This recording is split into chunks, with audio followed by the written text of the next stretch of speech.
قاسم منیر قوم مطالبہ کر رہی ہے، جواب دو۔ اب لوگوں نے محسوس بھی کیا، لیکن لوگ میرے ساتھ ہم آواز تھے، ان کے جذبات بھی یہی تھے۔ اگر یہ جواب بر وقت نہ دیا جاتا۔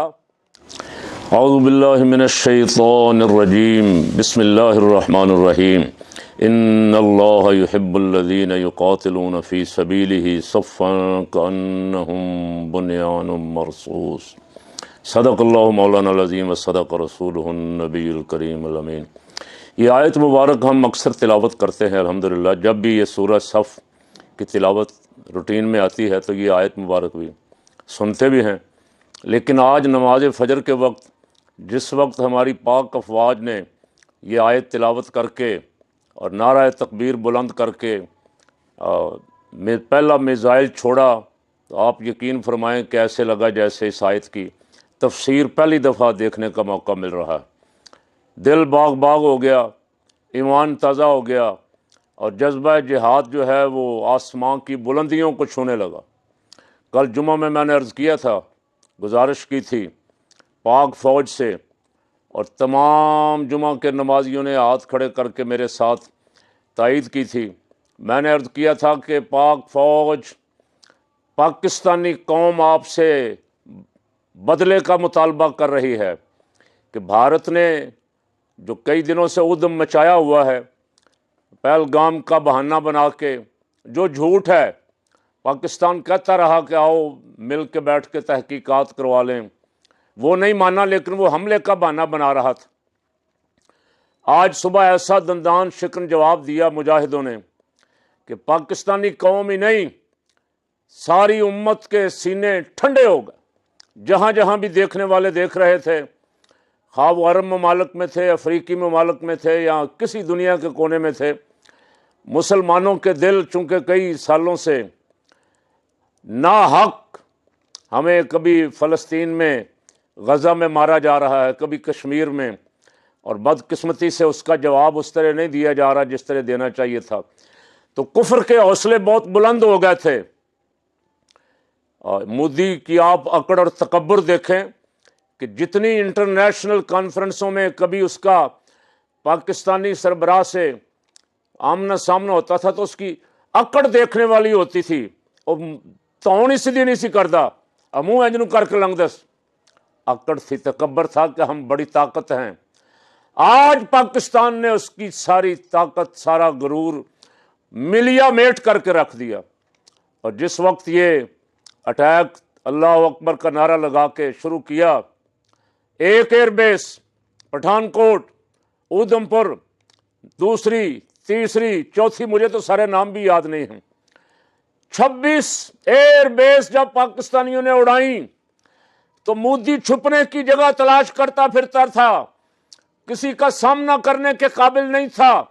وہ اینکر جو پرسوں رات کہہ رہے تھے اور کہہ رہی تھی کراچی تباہ ہو گیا، اسلام آباد ختم ہو گیا، پنڈی میں اندھیرا چھا گیا، 25 شہروں پہ انڈیا نے قبضہ کر لیا، وہ آنکھوں میں انگلیاں دے دے کے روتے ہوئے دیکھے میں نے صبح۔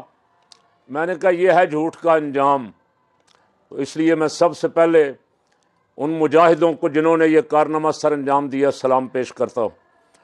آپ نے ایسا سبق دیا ہے انڈیا کو کہ میں نے جمعہ میں کہا تھا کہ ہمارے جوانوں نے جب آپ کو جواب دیا تو تمہاری نسلیں یاد رکھیں گی اور انشاءاللہ رکھیں گی۔ آج ایک جھٹکا صبح 5 سے لے کے 10 بجے تک نماز فجر کے وقت، جس وقت فرمایا فرشتے اترتے ہیں نمازیوں کے لیے، فرشتے حاضر ہوتے ہیں، اور انہوں نے نماز پڑھی پہلے مجاہدوں نے، فجر کی نماز ادا کرنے کے بعد نعرہ تکبیر بلند کیا، پھر پہلا میزائل چھوڑا جس کا نام ہے الفتح، فتح میزائل۔ اور فتح تو اللہ وعدہ فرما چکا ایمان والوں سے، انا فتحنا لک فتحا مبینا۔ فتح مبین اہل ایمان کے حصے میں آئی، وہ ایمان والے جو مجاہد فی سبیل اللہ ہوں، جو اخلاص کے ساتھ اللہ کے لیے لڑیں، جو اللہ کے دین کے لیے لڑیں۔ اب جو اینکر اور اینکرنیاں انڈیا کے رنگ برنگے سوٹ پہن کے بڑے عجیب و غریب میک اپ کر کے بیٹھی چیخ رہی تھی نا پرسوں، ایک جہاز گر گیا، دوسرا گر گیا، تیسرا گر گیا۔ اور D G I S P R نے کہا کہ ہم نے ابھی اڑایا کو نہیں، گر کہاں سے گئے؟ لیکن وہ اتنا جھوٹ بول رہے تھے کہ اب وہ جھوٹی قوم بھی ان پہ لعنت بھیج رہی ہے، ان اینکروں پہ۔ ان کا وقار، ان کا اعتبار زیرو ہو گیا۔ اب آج ان کی زبانیں ہل نہیں رہی تھیں اور لگ رہا تھا کہ وہ ہاتھ جوڑ کے معافی مانگ رہے ہیں۔ یہ معاملات کہاں طے ہوئے تھے، یہ ساری خبریں تو آ جائیں گی۔ ابھی جو خبریں آئی، اب وہ خبریں یہ آئیں کہ ساری رات امریکہ انڈیا اور پاکستان کے درمیان مذاکرات کرواتا رہا۔ ان مذاکرات کے نتیجے میں یہ فیصلہ ہوا کہ دونوں ملکوں کے درمیان سیز فائر ہو گیا، جو 4:30 بجے، آج سپہر 4:30 بجے سے نافذ العمل ہے۔ اب دونوں میں سے کوئی ایک بھی ایک دوسرے پہ اٹیک نہیں کرے گا۔ جو فضائی حدود ہم نے بند کی، جو پانی انہوں نے ہمارا بند کیا، اس کا کیا بنے گا؟ ان تمام معاملات کے لیے 12 مئی کو دوبارہ میٹنگ ہوگی۔ مجھے یہ لگتا تھا، جس وجہ سے کل جمعہ کے اجتماع میں میں تقریر کرتے کرتے جذباتی ہو گیا اور میں کہا، عاصم منیر، قوم مطالبہ کر رہی ہے، جواب دو۔ اب لوگوں نے محسوس بھی کیا، لیکن لوگ میرے ساتھ ہم آواز تھے، ان کے جذبات بھی یہی تھے۔ اگر یہ جواب بر وقت نہ دیا جاتا تو اندازہ یہ لگ رہا تھا کہ مٹی پاؤ والا کام بنے گا۔ چلے انڈیا نے کچھ کر لیا، پاکستان کے 31 شہید کر دیے، پاکستان کے مختلف مقامات پہ حملے کر لیے، پاکستان نے 5 جہاز گرا دیے، دونوں برابر سرابر ہو گیا، بس کر دو۔ کفر یہ چاہتا تھا، عالمی طاقتیں یہ چاہتی تھیں، اور یہی کچھ منصوبہ بھی یہی تھا کہ مودی کا روب شوب بن جائے، مودی ہمارا ایجنٹ ہے، ہمارا ٹاؤٹ ہے، اس کا روب بن جائے، انڈیا کی کچھ بالادستی ہو جائے۔ پاکستان جو بظاہر ہمارے حکمرانوں کی بزدلی کی وجہ سے نیچے لگا ہوا ہے، یعنی آپ دیکھیں نا، کرکٹ میچ کے لیے منتیں کر رہے ہیں اور وہ آکڑ رہا ہے آگے سے، اور اس نے وعدہ کیا کہ تم ورلڈ کپ میں پاکستان انڈیا کھیلنے آئے گا تو انڈیا ایشیا کپ کھیلنے آئے گا۔ پاکستان بھاگا بھاگا گیا، یہاں محسن نقوی جیسا وزیر داخلہ بیٹھا ہوا تھا پی سی بی کا چیئرمین بن کے، اور وہ نہیں آیا، وہ اکڑ گیا۔ اس کے لیے میچ دبئی لے جانے پڑے، اس کی شرائط ماننی پڑی۔ وہ ہر معاملے میں تکبر دکھاتا تھا اور پاکستانی نیچے لگے ہوئے تھے۔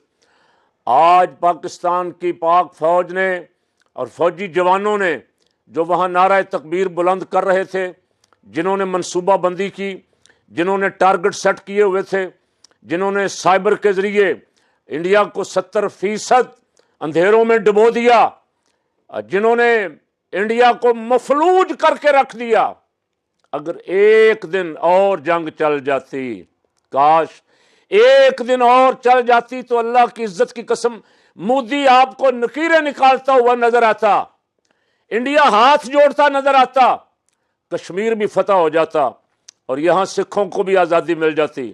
اس لیے کہ انڈیا اتنی کمزور پوزیشن میں، جتنی آج صبح پاکستانیوں نے اس کی حالت بری کی، میں نے کئی سالوں میں اس کو نہیں دیکھا تھا۔ 65 کی جنگ میں نے دیکھی، 71 کی بھی دیکھی، لیکن ان کے نتائج جو نکلے اب وہ ہم سب کے سامنے۔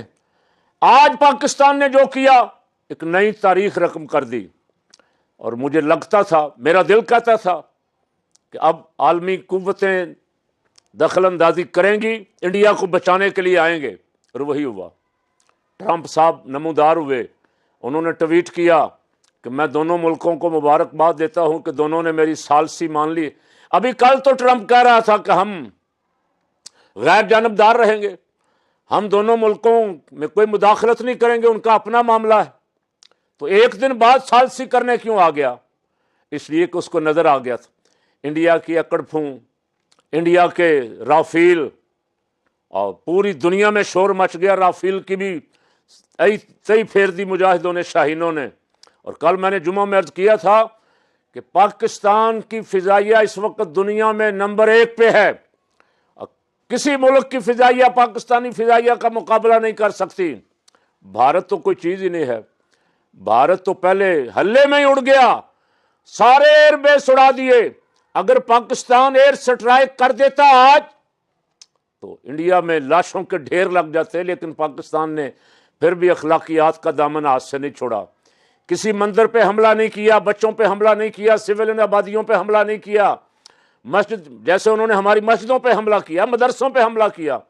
ہم نے تمام جنگی قوانین کی بھی پاسداری کی، انسانیت کی اخلاقیات کی بھی پاسداری کی، لیکن پھر بھی انڈیا 5 گھنٹے بھی نہیں ٹھہر سکا۔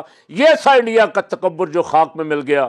ابھی میں ٹیکنیکل وجوہات کی بنا پہ اس کلپ کو یہاں ہی ختم کر رہا ہوں، اس پہ انشاءاللہ تفصیل سے عرض کروں گا اگلے کلپ میں۔